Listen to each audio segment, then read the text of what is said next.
I'm Professor Hugh Darrant-White, the Chief Scientist and Engineer for New South Wales. So we have an extremely strong health research presence in New South Wales across many different areas, from viral vaccine manufacturing all the way through to medical devices, to therapeutics in cancer and cardiovascular care.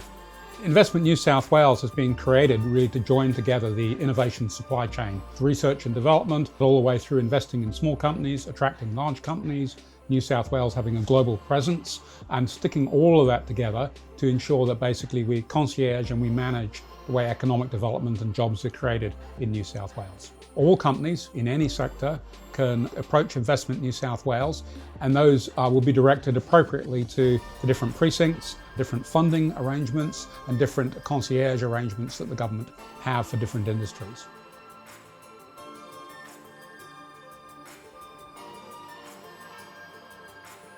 The molecular diagnostic company SpeedX and the IV fluid production company Baxter are both recipients of support through Jobs Plus. This is going to create 280 high-skilled advanced manufacturing jobs here in New South Wales. This is about us saying that we're open for business, and the Jobs Plus program, along with our team at Investment New South Wales, are there to support businesses who are looking to take full advantage of the strong economic conditions here in New South Wales and our COVID-safe communities. I'm Anne O'Neill. I'm the Director of Enterprise and International Partnerships in the Office for Health and Medical Research in New South Wales Health. New South Wales in particular is interesting because we have a very mature ecosystem, we have a very diverse and altruistic population. It's generally highly educated, and the fact that most people will come through Sydney to get into the rest of Australia means that we're very well known. Everybody knows the Harbour Bridge, everyone knows the Opera House. We do punch above our weight scientifically. We rank very highly in our biotech capability, and also the support from both state and federal governments is really, really high. New South Wales is a safe pair of hands, not just to do business, not just to run your clinical trials, but actually to invest in the work that we're doing here, which is highly connected, it's extremely productive, and it's really responsive and adaptable. Our management of the COVID pandemic has been rated by international standards as being probably one of the best in the world. And I think that's really because of how our federated government got together in order to respond and to streamline the politics around how the pandemic was managed, and also the fact that we have a really strong health system. The management of COVID here in New South Wales particularly demonstrates that quality of the response and how integrated we are and how effectively we can manage in a crisis. I think this leaves us open to being a safe pair of hands for business, for investment, for trade, as well as for clinical trials.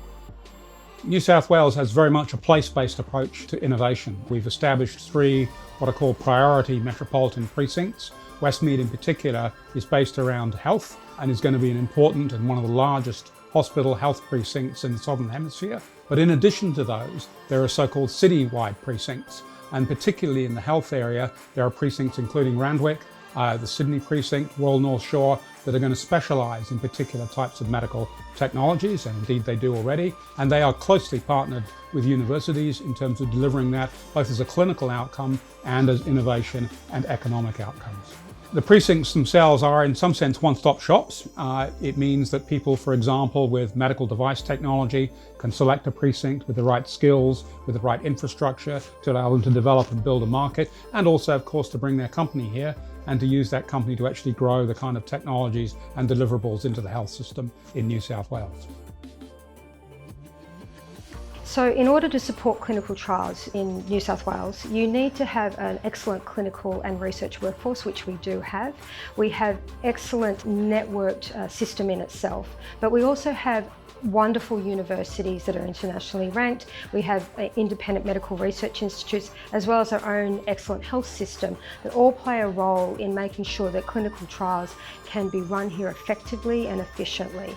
New South Wales is internationally renowned for its data linkage capability. We link something like 2 billion administrative data records and patient records every year for policy and for a research purpose. So this is a really powerful tool in clinical trials because you can use that data to do follow-up, you can do that for recruitment, you can do that for longitudinal analysis of interventions.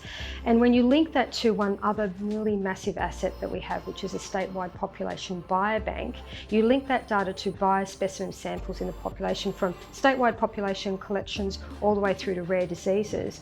You have a very powerful way of understanding where cohorts are, where clusters are, and also how you can run your clinical trials more effectively. The Population Biobank is based in the centre of Sydney and it's connected to our New South Wales Health Pathology Service, and that has 220 collection centres around the state, which means that there is a protocol and there's a standard way of collecting biospecimens and transporting them and storing them and then managing them. That's a really important asset for clinical trials. Our data linkage and our statewide biobank and our health system all contribute to ensuring that New South Wales has a really robust clinical trials footprint. Over 30% of trials in Australia are run here. We have really strong capability in first-in-human and first-in-patient trials. We also have a single ethics approval that means that you only have to apply once, and in fact that's recognised Australia-wide. And we have a really strong regulatory approval system that is nationally run. I think the other unique thing about New South Wales is that our early phase capability is supported by really rapid ethics approval system, so that within 20 days you can have approval for your first-in-human, first-in-patient trial and you're up and running, which really saves in terms of time and therefore cost for people coming into the state. We also have a one-stop shop for clinical trials, which means that you don't have to navigate the system yourself, which can be quite complex if you're new to this space or new to coming into New South Wales. You have people that can find key opinion leaders in a diverse range of disciplines for you. You can connect you with sites, connect you with cohorts, connect you with CROs, and everything that you need to make sure that when you get here, your trial is a success.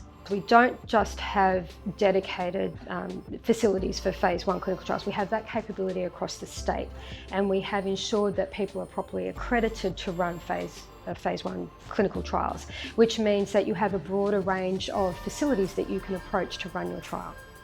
The Chief Scientist and Engineer has a significant role in building the innovation landscape in New South Wales. I engage with all the universities, I fund them, I provide critical research infrastructure, microscopy, nanofabrication, bioplatforms and a number of other areas. I also make sure that they're properly linked to different parts of government in terms of being able to deliver outcomes for different types of services, and also play the role in funding early stage startups that come out of universities and that have a potential to really offer something for the economy. I particularly chair the Medical Devices Fund, and the Medical Devices Fund has seen some great new companies in New South Wales come out of the sort of health industry and apply those outcomes to hospitals and to the health sector. New South Wales is a leader in the startup ecosystem for medtech, and the majority of the medical devices companies in Australia are headquartered in New South Wales. We have some internationally recognised names that are headquartered here, such as Nanosonics, Cochlear, ResMed and SpeedX. We also have a system where we're supporting capability building, and that's through our Medical Devices Fund, which has been very successful, as well as a dedicated approach to building the next entrepreneurs, if you like, the new entrepreneurs. And so we have commercialisation training programs that are very experiential, they're not academic, to ensure that when you come here to do business, you have access to a workforce that is ready to understand what your needs are in terms of commercialisation and also your clinical trials. New South Wales research and development ecosystem is such that we're able to not only punch above our weight in scientific output, but we're becoming increasingly renowned to be able to translate those ideas and those findings and that evidence into therapies that we can use. And we've become particularly good at this in gene and cell therapy, and particularly the development of CAR T cell therapies. New South Wales Government is investing in a $25 million facility out of the Westmead precinct, and that is to ensure that we have the manufacturing capability in the very near future for these therapies, and we will be the first and largest of its kind in the Southeast Asia region. New South Wales is investing in not just the facilities for this type of manufacturing, which is really important. You also need to have the talent. You need to have those with the intellectual nous to understand how to create these therapies in the first place, and also understand the clinical need. And that's why our focus on developing viral vector manufacturing, for instance, has been so focused on what do patients need and what does the system need. And I think that's why we are well placed to take on not only our own innovations and ideas into therapies, but also to take on those from elsewhere. We do know that there is a waiting list for these therapies to get into clinical trials, and we've understood that need, and we've made sure that we are going to be able to meet that need in the very, very near future. So what makes New South Wales a good place to invest? I think at its heart are all the skills that are here. We have 11 excellent universities. Almost all of them are involved in health in some way. They're generating the most advanced skills in everything from RNA manufacturing to medical devices. It's also an opportunity to really build clinical trials in an environment that really has survived COVID in a way that I think very few places have. And through Investment New South Wales, linking up to precincts, infrastructure, and a whole range of opportunities that will make it a pleasant experience to move here. And that's really the real attraction around coming to New South Wales. Of course, Sydney itself is beautiful and the weather is wonderful. If the pandemic has taught us anything, is that the importance of having a lifestyle and an environment that is conducive to productivity. And these are all the things that make Sydney, New South Wales very, very attractive for people to come and to stay and to work and also to play.